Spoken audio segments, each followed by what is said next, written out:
Bernard Fromentin, pouvez-vous me dire quels ont été les différents critères qui vous ont orienté vers le choix de ce procédé? Nous avons retenu le procédé d'Isolas France pour différents critères. Premier critère, à savoir le thermique, étant donné que nous pallions à tous les ponts thermiques par ce procédé. Il s'avère que nous avons, je dirais, à travers la nouvelle réglementation, des coefficients R que nous devons respecter par rapport aux études thermiques de nos constructions, afin d'avoir le label conforme donc à la future RT 2012.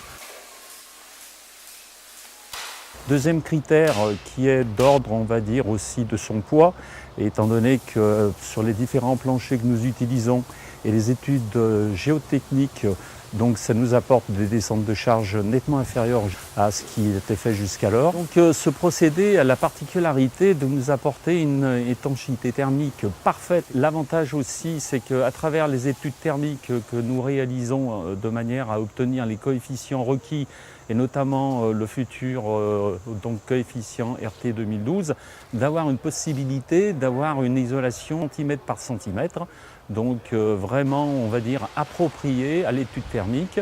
Et puis, c'est aussi, comme on disait auparavant, une intervention très rapide et qui nous laisse un chantier très propre, un chantier donc exemplaire.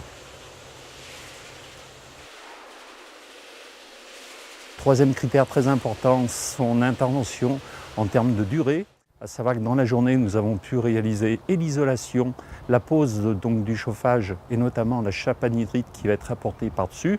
Et puis en termes de coût, nous y avons trouvé notre intérêt de par le fait d'avoir une réserve de sol nettement inférieure à ce que nous procédions auparavant.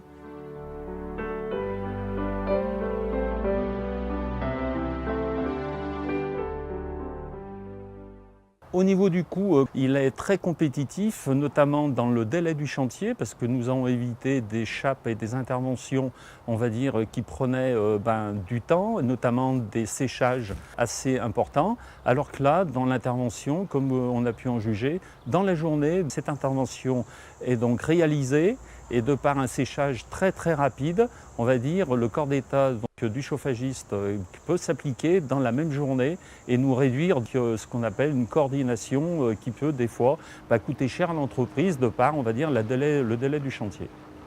J'ai demandé à mon constructeur de me trouver une des meilleures solutions pour éviter ce problème de pont thermique.